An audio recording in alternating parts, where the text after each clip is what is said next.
Have you ever wondered how streaming services work and operate in China? Well, if you have, then you'll definitely want to check out our sit-down conversation with Mathew Daniel, Vice President of International at NetEase Cloud Music, which is one of China's largest streaming services. We discuss NetEase's unique role in China's music streaming ecosystem, as well as the importance of building an audience yourself, and much, much more. Coming up.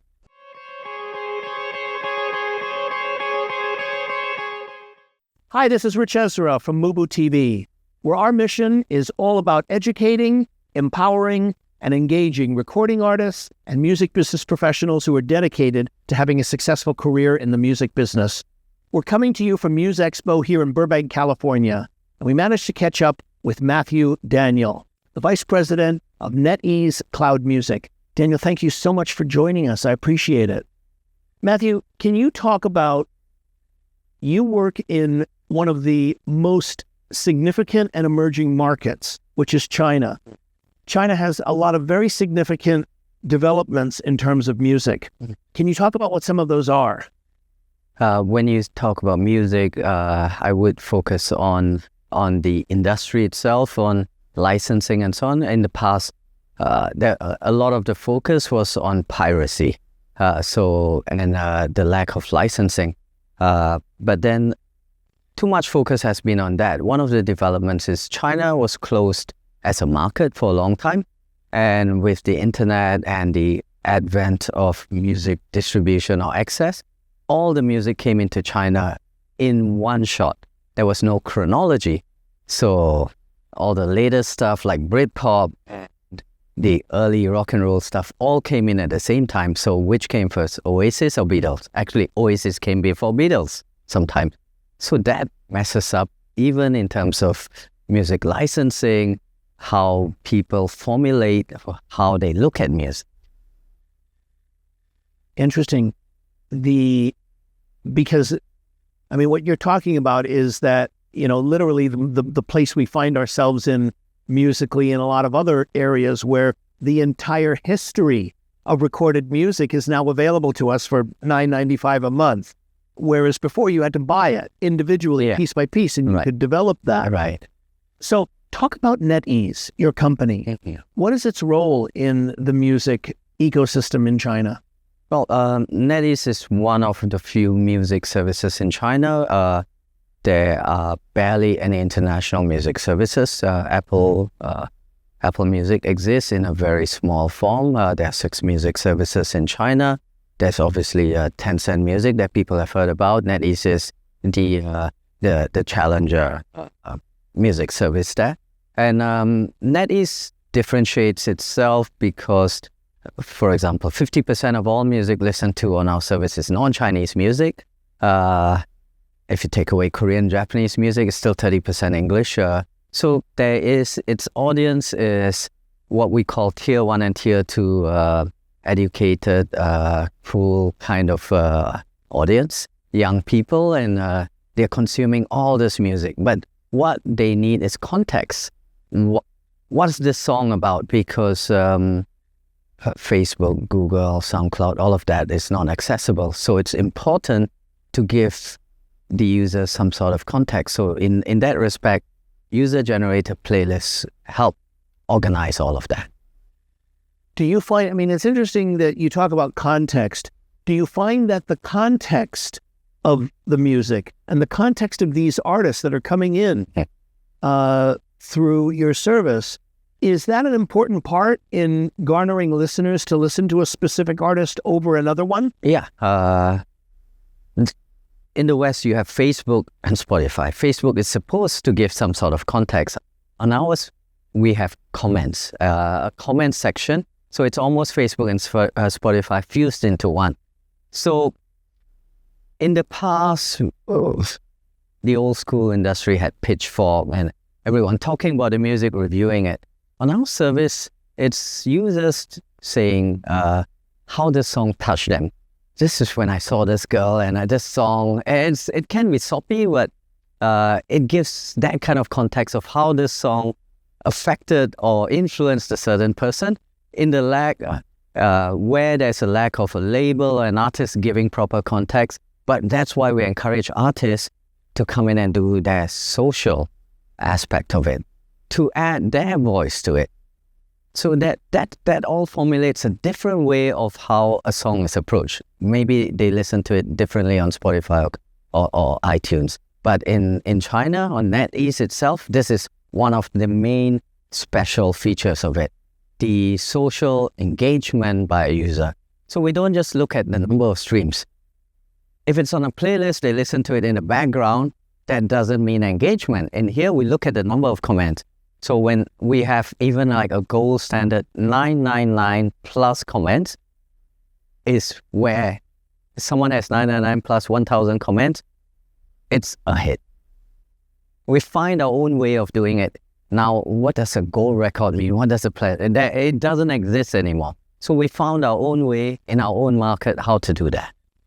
Yeah, there's no more metric. Right. The metric for success has totally changed. The metric is about attention and right. And we found our own way. Even look at the charts. That is, how many streams count as a download? It's convoluted. It's crazy. It's a stopgap measure. So we found our own way. We put weightage onto how many times it's been shared. It's been favorited in a way. We call it favorited or put into a playlist and so on. And all of that adds up to a certain formula to see how it performs.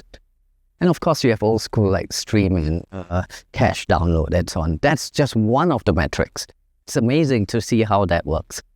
You know, one of the other things that I wanted to talk to you about with NetEase is that it's not only a streaming music service, it also seems to be involved in more aspects of the artist's career than just, streaming. Do you see NetEase as a label? Do you see it as a management company? Or do you see it just as a music platform that encompasses more elements than...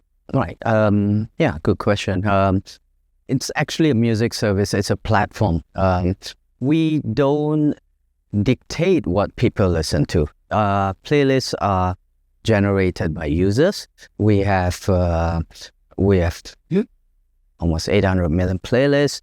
The users create the playlist. Our algorithms push playlists to users so that when they go in, they can see a playlist. They can listen to the songs, because when they go to the search box, they don't know what to listen to. 60% of all listening is via playlists, higher than most music services. So at least there are algorithms that bring that. And when you talk about what are we have 70,000 independent artists that we sign up. What does sign up mean? Basically, these are artists that came out with music, but nowhere to put it up. In the West, you have SoundCloud, you have MySpace. So we're a full-fledged music service. But hey, a label doesn't want to give you time of day, but you want an audience. We put the two together. But then, just having your music on one of the service doesn't make you a star. That's the whole misnomer of DIY. You still got to go back to the basics of marketing. Got to do social, you got to make it relevant and so on. After you do all of that, you have a videographer, you have a social guy, you have a guy who does the distribution. Oh, wait a minute. You became a label yourself. So we're not one, but you got to do your part. We just give it a platform. So you're saying that the whole paradigm for artists has become much greater. They have to be their own label. They have to be their own marketer. Well, it's a platform. Look at Chance the Rapper. Look at Rehab. Look at Don Diablo. They do certain things themselves. They build a team. If you do something on GarageBand, you want to put that up, no one's going to listen to your music if it's shit. But you got to do something more with it. You can either you get a manager who has faith in you, get a label, and so on. So instead of building the team yourself, somebody else has faith that, hey, we can work together on that. And does that mean you bypass the label? No. Or did an artist bypass the label, or did the label bypass the artist? It's a great question today. I mean, we were talking earlier about Chance the Rapper. He chose not to go with a traditional label, but he had a team. Right. Working with him. Right. So let me ask you, one of the things that I notice about China in relation to music artists, a lot of the famous ones, is that And I want your insight on this. They tend to be people who are famous in other areas of the culture. Like a big TV star will also be having a record. A big TV star will also have a fashion line, or a fashion line will also have, a music career. Do you find that might be more of the old school, but now there are lots of musicians, especially we work with independent musicians that just rise up because of the music. But if you're in a reality show, then you become a celebrity. We have to differentiate. Are you a celebrity? Are you a musician? Are you a reality star? They're all different things. Or, are you always in the gossip magazines? Are you going to a coal mining town and cut a ribbon and get paid $500,000 or something? What are you? Did you go there in your capacity as a singer or as a celebrity? So that's something to also look at. Okay, so it's changing then. Yeah, I mean, there's the music side. We are a pure play music service. You do music, and we provide a platform. You become big. They like your music, and that's it. How you monetize it, there could be different ways also. Okay. Yeah. All right. For artists who are wanting to pursue a career full time in the music business, what pieces of advice could you give for them starting out today? I wish there was a silver bullet. There isn't one, and that's the exciting thing about the music industry. In Justin Bieber's time, Scooter Braun was there at that time, and how many other guys tried to be Justin Bieber? We've had enough of bedroom cover versions, and we haven't seen. So there's a right time, right place, but then you got to work hard. You had the skill. You make your own luck. Also, you got to keep on at it. Some of them have a day job, some of them do it full-time, some like to drive. Even within the existing music industry, you can see differences in progress.